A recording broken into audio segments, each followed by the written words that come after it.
Hello, welcome back to eat and explore. So ನಾವಿವತ್ತು methi chicken fry ಹೇಗೆ ಮಾಡೋದು ನೋಡೋಣ ಬನ್ನಿ. ಅದಕ್ಕೆ ಬೇಕಾಗಿರೋ ಐಟಮ್ಸ್ ಎಲ್ಲ ಅರೇಂಜ್ ಆಗಿದೆ. ಫಸ್ಟು ಕಡಾಯಿಗೆ ಒಂಚೂರು ಎಣ್ಣೆ ಹಾಕಿ ಮಸಾಲೆ ಐಟಮ್ಸ್ ಎಲ್ಲ ಆ್ಯಡ್ ಮಾಡೋಣ. ಕಸೂರಿ ಮೇಥಿ, ಎಲೆ, ಚಕ್ಕೆ, ಮರಾಠಿ ಮೊಗ್ಗು ಎಲ್ಲನೂ ಬೇಸಿಕ್ ಮಸಾಲೆ ಐಟಮ್ಸ್ ಏನೇನಿದೆಯೋ ಎಲ್ಲ ಹಾಕಿ 1 to 2 minutes ಸಾಟ್ ಮಾಡಿ, ಆಮೇಲೆ ಒಂದು ಫುಲ್ ಕಪ್ ಆಫ್ ಅನಿಯನ್ಸ್. ಇಲ್ಲಿ ನಾವು ಚಿಕನ್ 1 kg ತೊಗೊಂಡಿದ್ದೀವಿ. ಸೊ ಮೀಡಿಯಮ್ ಸೈಜ್ 3 ಅನಿಯನ್ಸ್ ತೊಗೊಂಡು ಕಟ್ ಮಾಡಿ ಫ್ರೈ ಮಾಡ್ತಾ ಇರೋದು.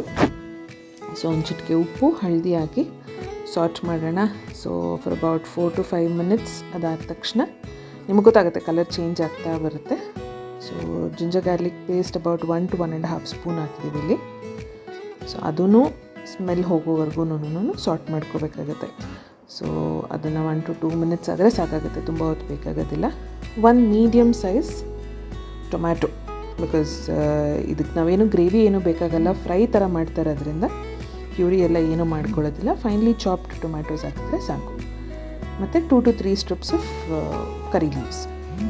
ಸೊ ಇದೆಲ್ಲ ಫ್ಲೇವರ್ ಎನ್ಹ್ಯಾನ್ಸ್ ಮಾಡುತ್ತೆ ಕರಿ ಲೀವ್ಸ್ ಹಾಕ್ತಾ ಇದ್ದಂಗೆನೇ.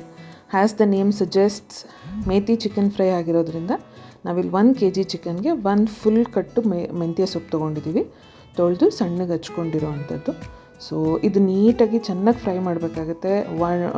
ಅಟ್ಲೀಸ್ಟ್ 4 to 5 minutes ಸಾಟ್ ಮಾಡಬೇಕು, ಬಿಕಾಸ್ ಅದರದ್ದು ಫ್ಲೇವರ್ ಎಲ್ಲನೂ ಹಸಿ ಸ್ಮೆಲ್ ಹೋಗಿ ಪ್ಲಸ್ ಅದು ಕಹಿ ಬರದೇ ಇರೋಂಗೆ ನೀಟಾಗಿ ಸಾಟ್ ಮಾಡಿಕೊಂಡು ಚಿಕನ್ ತೊಳೆದಿಟ್ಕೊಂಡಿರೋದನ್ನು ಆ್ಯಡ್ ಮಾಡೋಣ. ಸೊ ಆ್ಯಡ್ ಮಾಡಿ ಒಂದು 2-3 minutes ಆಗ್ತಾ ಇದ್ದಂಗೆ ನಿಮ್ಗೆ ಗೊತ್ತಾಗುತ್ತೆ ಅದು ನೀರು ಬಿಟ್ಕೊಳ್ಳೋಕೆ ಸ್ಟಾರ್ಟ್ ಆಗುತ್ತೆ ಅಂತ. 1 full spoon of garam masala ಇಷ್ಟು ಆ್ಯಡ್ ಮಾಡಿಬಿಟ್ಟು ಆಮೇಲೆ ಸ್ಪೈಸಸ್ ಎಲ್ಲ ಆ್ಯಡ್ ಮಾಡ್ಬೋದು. ಸೊ 1.5 ಸ್ಪೂನ್ ಚಿಲ್ಲಿ ಪೌಡರ್ ಹಾಕಿದ್ದೀವಿ,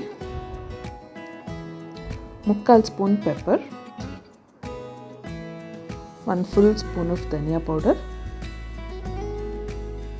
ಮತ್ತು ಉಪ್ಪು ರುಚಿಗೆ ತಕ್ಕಷ್ಟು ಆ್ಯಡ್ ಮಾಡೋಣ. ಸೊ ಇಷ್ಟು ಆ್ಯಡ್ ಮಾಡಿ ನೀಟಾಗಿ ಒಂದು ಮಿಕ್ಸ್ ಕೊಟ್ಬಿಟ್ಟು ನಾವು ಅದನ್ನು ಚಿಕನ್ ಬೇಯೋದಕ್ಕೆ ಬಿಡಬೇಕು. ಬಿಕಾಸ್ ಉಪ್ಪು ಖಾರ ಎಲ್ಲ ಚಿಕನ್ಗೆ ಹಿಡಿಬೇಕು ಅಂದರೆ ಬೇಕು ಒಂದು 15 ನಿಮಿಷ ಅಟ್ಲೀಸ್ಟ್ ಮೀಡಿಯಮ್ ಫ್ಲೇಮಲ್ಲಿ ಚೆನ್ನಾಗಿ ಕುಕ್ ಆಗಬೇಕು. ಸೊ ಇಲ್ಲಿ ನಾವು ಕ್ಯಾಸ್ಟ್ ಐರನ್ದು ಕಡಾಯಿ ತೊಗೊಂಡಿರೋದ್ರಿಂದ ಸ್ವಲ್ಪ ಬೇಗ ಕುಕ್ ಆಗುತ್ತೆ. And flame has to be very minimal. So ಇಲ್ಲಿ ನಾವು ಅಟ್ಲೀಸ್ಟ್ 15-20 minutes ಕಂಪ್ಲೀಟ್ ಕುಕ್ ಆದಮೇಲೆ ಗೊತ್ತಾಗೋಗುತ್ತೆ ನಿಮ್ಗೆ ಅದು ಓಕೆ ಪೀಸು ಚೆನ್ನಾಗಿ ಸಾಫ್ಟ್ ಆಗಿದೆ ಅಂತ. ಸೊ ಆಮೇಲೆ ಹಾಫ್ ಲೆಮನ್ ಆ್ಯಡ್ ಮಾಡಿದ್ದೀವಿ ಅಷ್ಟೇನೇ, ಬೇರೆ ಏನೂ ಇಲ್ಲ. So our methi chicken is all set and ready to serve. So ಇದನ್ನು ಪೇರ್ ಮಾಡುವಾಗ ನೀವು ಅದಕ್ಕೆ ರಸಮ್ ರೈಸ್ಗೆ ಅಥವಾ ಕರ್ಡ್ ರೈಸ್ಗೆ ಏನಕ್ಕಾದರೂ ಪೇರ್ ಮಾಡ್ಬೋದು. It will be very tasty, nice combination with rice and curry also. So try ಮಾಡಿ. Thanks for watching our video. Please to like, share and subscribe. Comment ಮಾಡಿ ಹೇಗಿತ್ತು ಐಟಮ್, ನೀವು ಟ್ರೈ ಮಾಡಿದ್ರಾ ಮನೆಯಲ್ಲಿ ಅಂತೆಲ್ಲನೂ. So it will be nice.